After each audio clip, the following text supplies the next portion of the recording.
Hello friends, Tally Prime की series में आपका स्वागत है। पिछले सेशन में हमने सेल्स एंट्रीज को देखा था, जिसमें हमने कैश और क्रेडिट दोनों तरह की एंट्री की।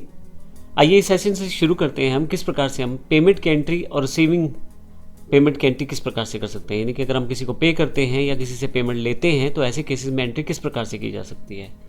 तो ये देखते हैं हमारे पास यहाँ नेक्स्ट वाउचर्स कौन से हैं। जो 6 नंबर वाउचर है यानी कि 6 वाउचर जो है वो 2/4/2021 का है। यानी कि अभी तक जितनी एंट्रीज कर रहा था वो 1 तारीख में थी, अब 2 तारीख में है।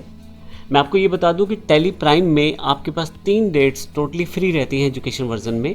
डेट 1 यानी कि किसी महीने की पहली तारीख, किसी महीने की दूसरी तारीख, और अगर उस महीने में 31 तारीख है तो तीनों डेट्स को आप एंट्री कर सकते हो अलग अलग महीनों में, यानी कि थ्रू आउट द ईयर, पूरे साल भर में। तो 1/4/21 से लेके मैं 31 मार्च 2022 तक की कोई भी एंट्री कर सकता हूँ इन 3 डेट्स के बीच में। तो आइए शुरू करते हैं। अब जो नेक्स्ट एंट्री हमारे पास है 45 रुपये की CNC कंपनी को हमने पे किया है, पेमेंट किया है, और ये पेमेंट कैश है।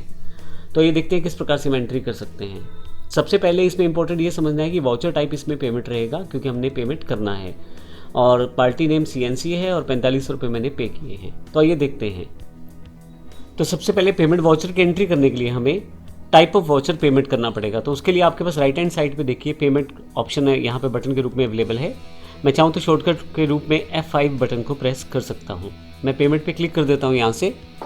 तो आप देखेंगे कि यहाँ अकाउंटिंग वाउचर क्रिएशन स्क्रीन में पेमेंट ऑप्शन आ गया है, और ये फर्स्ट वाउचर है पेमेंट का, इसलिए नंबर 1 यहाँ आ रहा है। लेकिन जैसे मैंने बताया यहाँ पे डेट चेंज थी, 2 अप्रैल को हमें ये एंट्री करनी है। तो मैं डेट पे क्लिक करता हूँ। एक इंपॉर्टेंट पॉइंट यहाँ टेली प्राइम में ऑटोमेटिकली वो डेट चेंज कर देगा, अगली डेट एक्सेप्ट कर लेगा। तो वाउचर डेट यहाँ पे अपने आप 2 हो गई है, हालांकि मैं टाइप करके उसे चेंज कर सकता हूँ। देखिएगा सिर्फ डेट चेंज हुई है, महीना और साल वही है। तो आप चाहें तो यहाँ से कर्सर को मूव करते हुए राइट हैंड साइड पे ला के कोई भी चेंजेस कर सकते हैं, जैसे मंथ या ईयर में अगर आप चेंज करना चाहें तो आसानी से कर सकते हैं। लेकिन अभी मुझे यही डेट चाहिए तो मैं एंटर कर देता हूँ। तो मेरे पास यहाँ वाउचर की डेट चेंज हो गई है। अब मुझे यहाँ पे अकाउंट बताना है जिससे मुझे पे करना है। तो मेरे पास 2 तरह के अकाउंट्स हैं जिससे पेमेंट करना है, एक कैश है और एक बैंक है। तो अभी मुझे कैश से पे करना है, तो मैं यहाँ C टाइप कर देता हूँ, कैश आ जाएगा, सिलेक्ट कर लेता हूँ। अब कैश के नीचे देखिए बैलेंस दिखा रहा है 23,000 रुपये। ध्यान रखिएगा अभी जब ट्रांजेक्शन की एंट्री करेंगे तो वहाँ ये बैलेंस भी माइनस हो जाएगा। अब पर्टिकुलर्स में मुझे उस पार्टी को बताना है जिस पार्टी को मुझे पे करना है। तो CNC कंपनी अम्बाला है, मैं सेलेक्ट कर लेता हूँ CNC कंपनी अम्बाला। तो CNC कंपनी को मुझे 19,000 रुपये देने हैं, इसमें से 4500 रुपये मैं उन्हें पे कर रहा हूँ। तो देखिए मैं एंटर करता हूँ 4500 रुपये। तो जैसे ही आप एंटर करेंगे आपके पास कैश में से भी लेस हो जाएगा बैलेंस, और यहाँ जो हमारा क्रेडिट बैलेंस इसकी तरफ था CNC कंपनी की तरफ, वो भी लेस हो जाएगा 4500 रुपये से। तो इस तरह से मैंने 4500 पे कर दिया। यहाँ तक ये बैलेंसेस अपडेट करके दिखा रहा है, हालांकि अभी वाउचर एंटर नहीं हुआ है। अगर मैं यहीं से एस्केप कर दूंगा तो एंट्री नहीं हुई है, सिर्फ ये दिखाने के लिए कि आपको बैलेंस लेस हो जाएगा। फाइनली मैं नीचे आता हूँ, यहाँ से नरेशन, जो भी नरेशन मैं देना चाहता हूँ, फाइनली एंटर, एक्सेप्ट करूँगा तो येस करूँगा। जैसे ही येस करूँगा मेरी एंट्री हो जाएगी।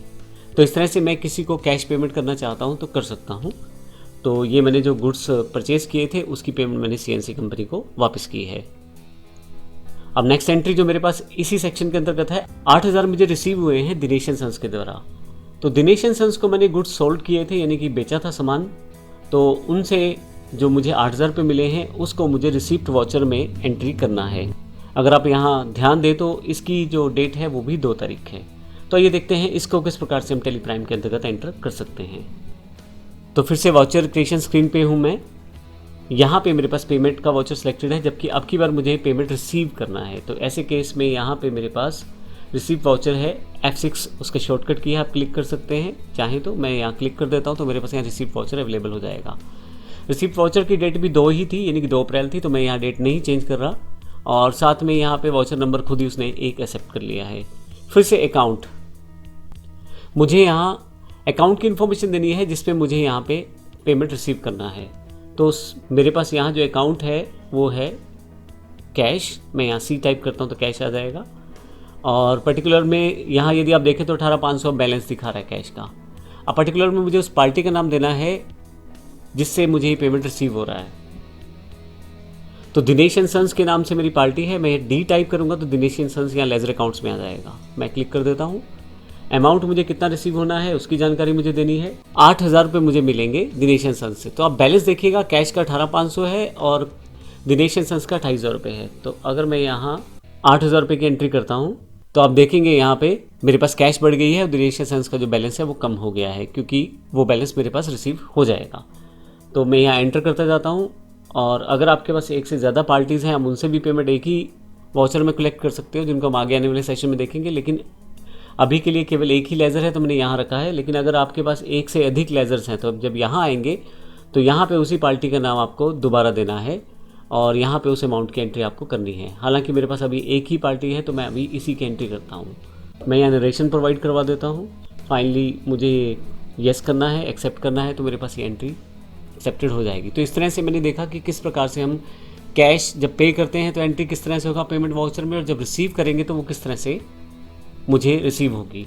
अगर हम इसकी डे बुक एंट्री देखें, यहाँ से एस्केप करके बाहर आते हैं, डे बुक में अगर जाएं तो आप यहाँ पे रिसीप्ट और पेमेंट की एंट्री 2 तारीख के हिसाब से देख रहे हैं। तो एक पेमेंट रिसीव की एंट्री है और एक पेमेंट पेड की एंट्री है।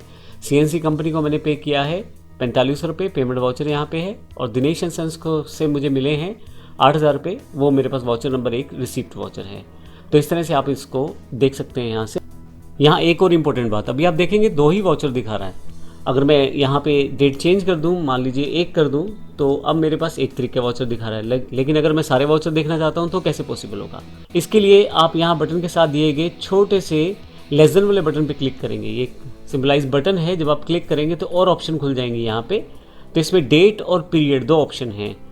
मैं पीरियड पे क्लिक करता हूँ तो यहाँ पे अब पीरियड पूछा जाएगा, कब से कब तक की एंट्री आपको देखनी है। तो मैं 1 के बाद यहाँ पे 2 तारीख तक की एंट्री देखना चाहता हूँ।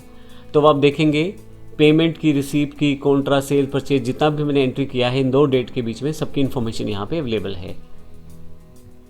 आप ऑल्ट के साथ F2 का बटन दबाएंगे तो भी आप पीरियड को चेंज कर सकते हैं। जैसे यहाँ पे मैंने फ्रॉम 1 to 1, 1 to 2 मैंने कर दिया है, तो मैं यहाँ ऑल्ट F2 के साथ भी इसका प्रयोग कर सकता हूँ। तो इस तरह से आप सभी एंट्रीज को एक साथ देख पाएंगे।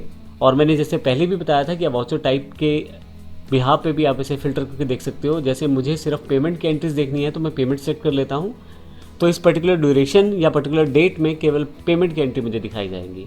फिर से वाउचर टाइप पे आकर अगर मैं ऑल आइटम्स ले लेता हूँ तो सारी एंट्री मुझे दिखाई जाएंगी। तो इस तरह से हमने देखा कि अगर हमें किसी को पे करना है तो उसके लिए पेमेंट वाउचर, और अगर किसी से पेमेंट रिसीव करना है, प्राप्त करना है, तो रिसीव वाउचर का प्रयोग किया जा सकता है, और उसके साथ ही हम एंट्रीज को वर्कआउट कर सकते हैं। अगले सेशन में हम इसी पार्ट को कंटिन्यू करेंगे और देखेंगे किस प्रकार से बेसिक एंट्रीज में अगर हमें पेमेंट बैंक से देना है या बैंक में प्राप्त करना है तो वो एंट्री कैसे होंगी। धन्यवाद।